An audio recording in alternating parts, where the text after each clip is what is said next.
Доброе утро, зрители Stop Game! В эфире Инфакт. Amazon Games опять пытается покорить видеоигровой рынок. На этот раз издательство заключило партнерство с молодой студией Maverick Games. Эта команда состоит из нескольких важных соавторов серии Forza Horizon. Про студию на данный момент известно, что открылась она в 2022 году в Орике, Великобритания, а с января 2023 она занимается премиальной, то есть платной игрой с открытым миром для консолей и ПК. В рамках анонса о сотрудничестве с Amazon сделали уточнение. Игра от Maverick — это гонка с повышенным акцентом на сюжет.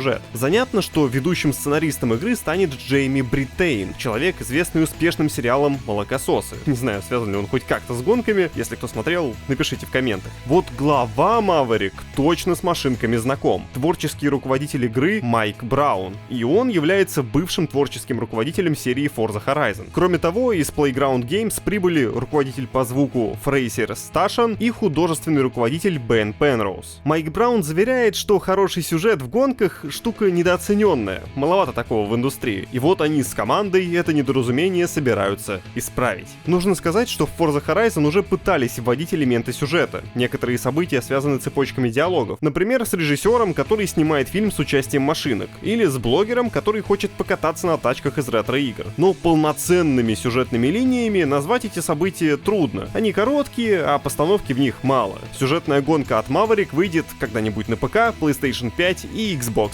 Series.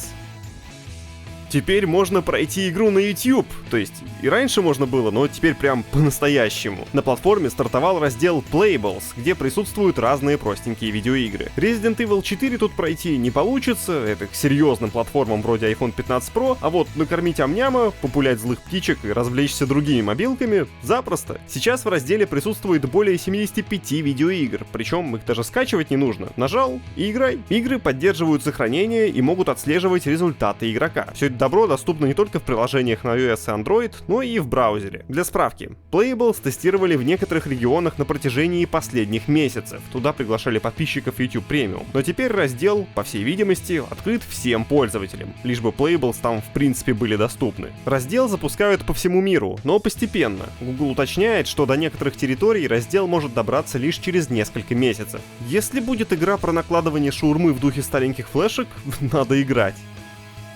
На днях на сайте Sony появилось интервью с Нилом Дракманом. Там он якобы заявлял, что его следующая игра произведет, цитата, «революцию в массовом восприятии видеоигр». Затем оказалось, что некоторые реплики разработчика в материале попросту выдуманы. Сперва на это указал сам Дракман. На своей странице он показал неотредактированную версию одного из своих ответов. Там не было ни слова о революции в видеоиграх, хотя в опубликованной версии материала как раз эта фраза подогрела пятые точки некоторых читателей. Sony решила не исправлять материал, а просто удалила интервью со своего сайта целиком. По ссылке осталась лишь приписка такого содержания. После повторного осмотра нашего недавнего интервью с Нилом Дракманом из Naughty Dog мы обнаружили несколько значительных ошибок и неточностей, которые не отражают его точку зрения и ценности. При участии Naughty Dog и Sony Interactive Entertainment мы удалили это интервью. Конец сообщения. Судя по словам несколько значительных ошибок, в интервью выдумали не только тезис про революцию в массовом сознании, но и сделали другие серьезные допущения.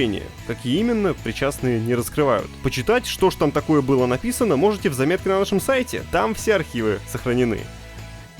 Киберспорт в League of Legends штука довольно популярная, а раз так, то Riot посчитала нужным дополнительно подчеркнуть важность цифрового спорта внутри игры и создала зал легенд League of Legends. Туда будут помещать имена выдающихся киберкотлет. Первым этой чести удостоился Ли Сан Хёк с ником Факер. Это самый титулованный игрок за всю историю лиги. В честь большого события разработчики анонсировали специальный ивент с наградами и, естественно, предложили игрокам варианты, куда потратить баксы. Многим такая интеграция доната не очень понравилось. В рамках события появится боевой пропуск на 100 уровней. Также Riot показала 3 набора для чемпионки Ари. Первый и самый недорогой включает упомянутый выше Battle Pass и пару элементов кастомизации. Однако больше всего негатива среди игроков вызвали 2 других комплекта за 250 и за $450. В наборы входят разные красивые, еще бы они были некрасивыми за такой бабос, скины, а тот, что самый дорогой, еще и скипает 100 уровней Battle Pass. Хоть 30% 10% чистой выручки от продаж наборов отдадут командам, это не особо оправдывает такую высокую стоимость. У многих от этих ценников глаза на лоб полезли, поэтому сообщество ополчилось против Riot. События в Х обсуждали так часто, что слова вроде «Ахри» и «Факер» попали в раздел «Актуальное». Пользователи обвинили студию в алчности, а также припомнили, что сам Ли Сан Хёк не использует скины в игре. Может, стоит в следующий раз хоть отдельный PvE-режим в набор добавить?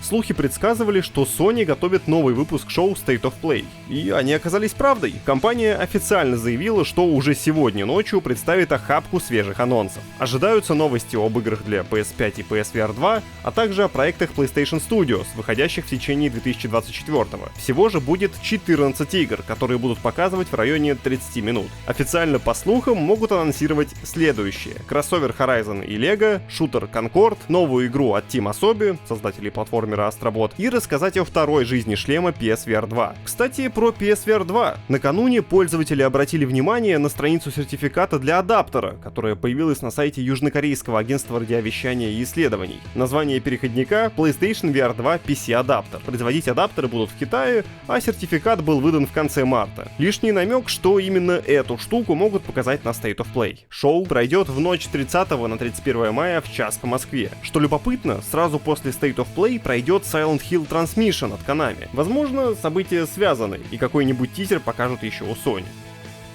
Датамайнер и создатель SteamDB Павел Дюндик обнаружил несколько любопытных картинок. Похоже, Valve готовится анонсировать новую особенность в Steam, которая позволит записывать клипы. Причем записывать не как все, а с приколом. Нарыл Павел следующее. Клипы записываются в фоновом режиме во время игры, а паблятся, как и скрины, записали, вывесили на своей странице в Steam или отправили ссылку кому-нибудь в личку. Но вот это все стандартно. Давайте про уникальную фичу. Когда вы редактируете клип, на таймлайне могут появляться отметки с особо интересными моментами. На иллюстрациях, которые можете посмотреть на сайте, приводят пример с Dota 2. На шкале редактирования отмечена секунда, когда игрок убил противника. Там же приводится дополнительная информация: количество золота, полученного за убийство, и уровень персонажа. По всей видимости, изображения, которые раскопал датамайнер, сделаны для официального анонса в блоге Steam. Когда он случится, пока неизвестно, но, скорее всего, сперва клипы протестируют в бета-версии клиента. Но зачем вам блог Steam, когда есть сайт stopgame.ru? Там можно почитать не только новости про магазин дядюшки Гейба, но и, например, обзор Songs of Conquest от Кирилла Волошина. Не забудьте про лайк и хорошего вам четверга. Пока!